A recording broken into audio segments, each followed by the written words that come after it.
How many of you want to put me on a diet? Maybe you've got a diet that's worked for you in the past. Maybe the diet you want to recommend is backed by science and nutritionists. I get it. I'm a fixer too. Out of a sincere desire to help other people, to make their lives better, healthier, happier, we want to offer advice. We have knowledge we want to share.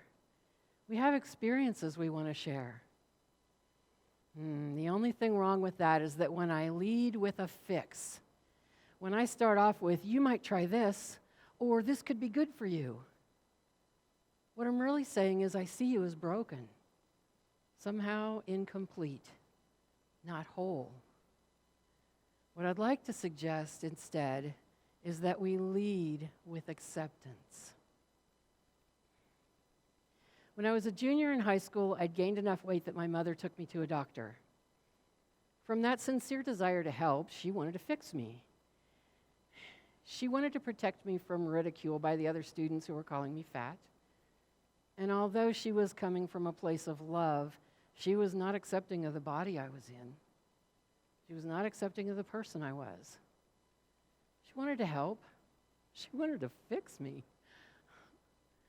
Not only did my mother not lead with acceptance, she took me to a doctor like I was sick. Following the food plan he provided and taking the pills he prescribed, which of course in those days were speed, I lost 20 pounds in 2 months. I looked great. I was fixed.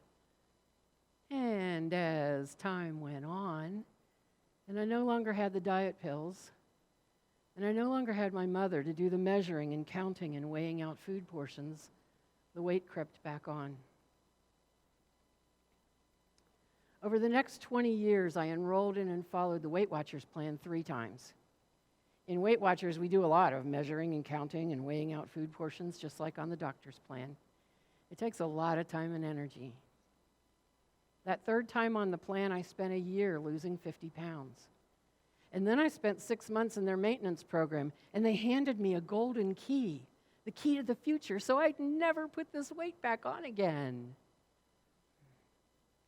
Just about that time, in the course of moving from Texas back to our former home in West Virginia, my husband and I spent a month apart. When we got back together, I'm feeling all slim and attractive, and he's acting all cool and standoffish. I asked him what was wrong. I don't know you like this. I have to get used to you all over again. You don't look like yourself. Not, hi, honey, so glad you're home? If I knew then what I know now, I'd have said, you're leading with this, I don't look like myself? That was strike 1.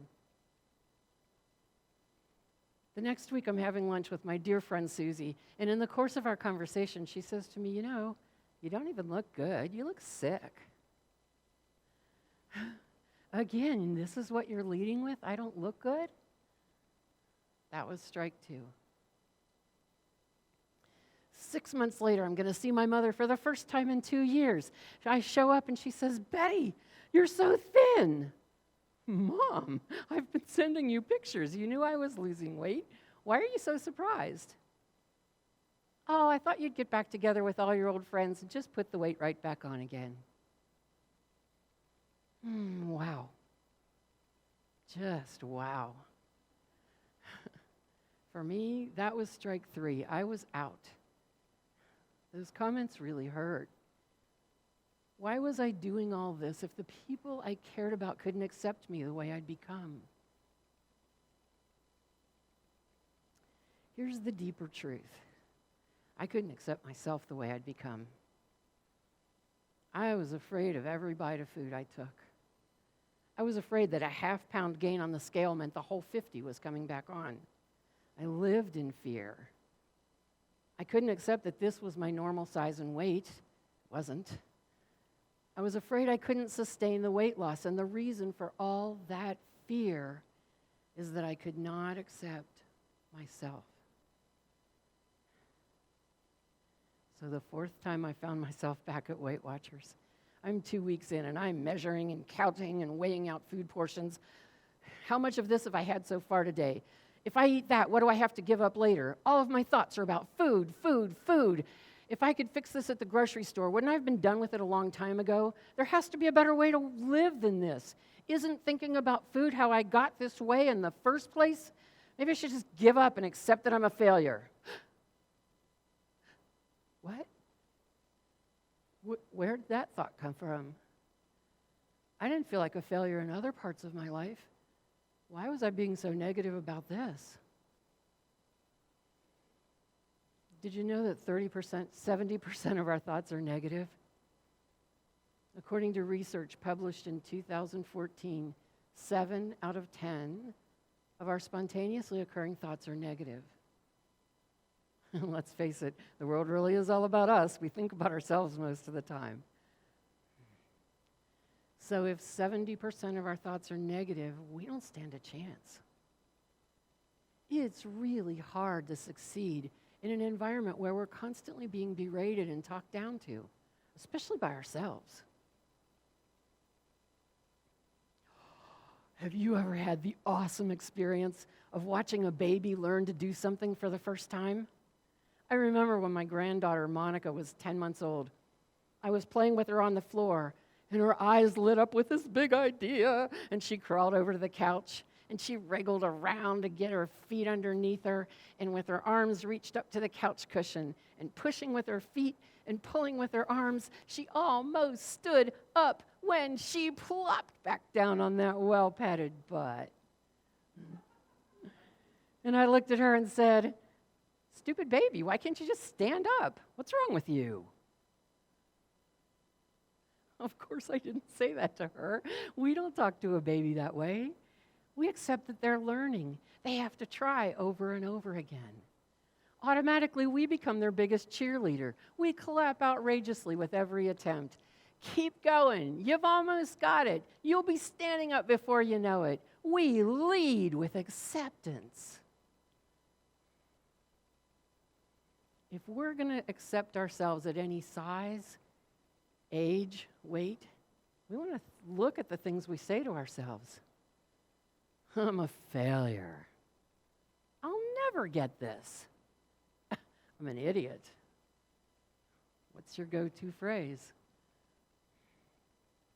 We all have them, don't we? If we want to learn to turn these thoughts around, first we have to be able to hear them. My method for hearing my thoughts is meditation.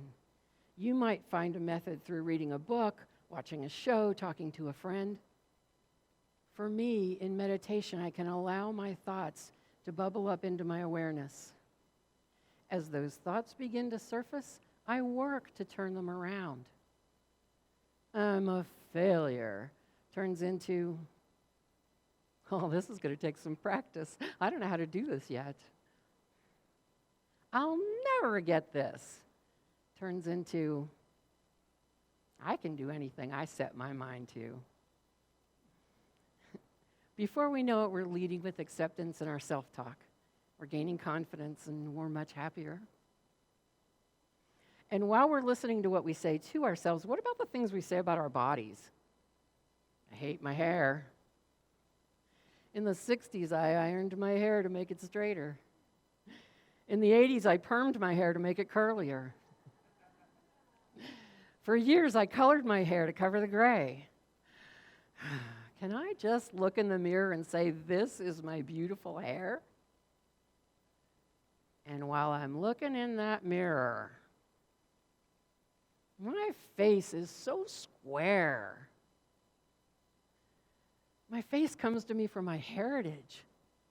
My grandmother, my great-grandmother, and my great-great-grandmother had this face. They were strong, resilient women, immigrants, pioneers. I'm proud to carry this face. As we turn our self-talk and our body talk around, we start to notice we judge other people all the time. When I caught myself judging someone was when I first realized that leading with an unsolicited offer of advice was my way of seeing you as broken. When I show interest in the things that light you up, in your hopes, your dreams, your deepest desires, I'm allowing for us to make a connection. I'm opening up worlds of conversation instead of shutting you down with my idea of what's best for you. I'm asking you to show me who you are, and I'm accepting you exactly as you show up. I'm allowing for us to form a bond through a shared understanding. Let's lead with acceptance.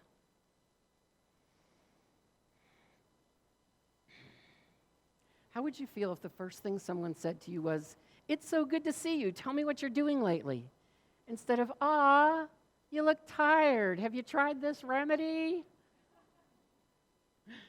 How would your loved ones feel if you didn't bring them a solution to a problem? If you didn't even see them as broken? How would they feel if you saw them as whole, creative, perfect?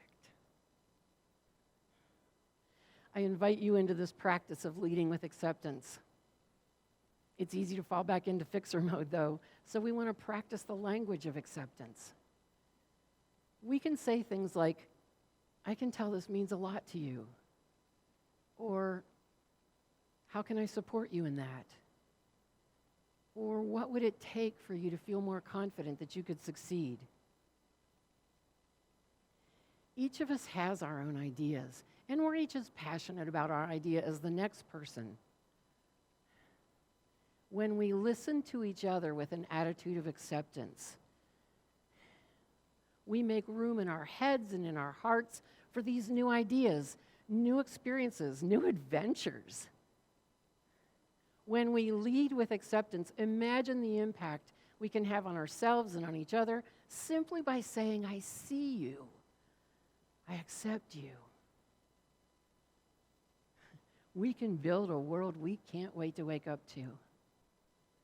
We can create a joy-filled, contagiously loving environment in our homes, in our workplaces, and in our communities. One accepting conversation at a time, we can have a massive positive impact in the world. Let's lead with acceptance.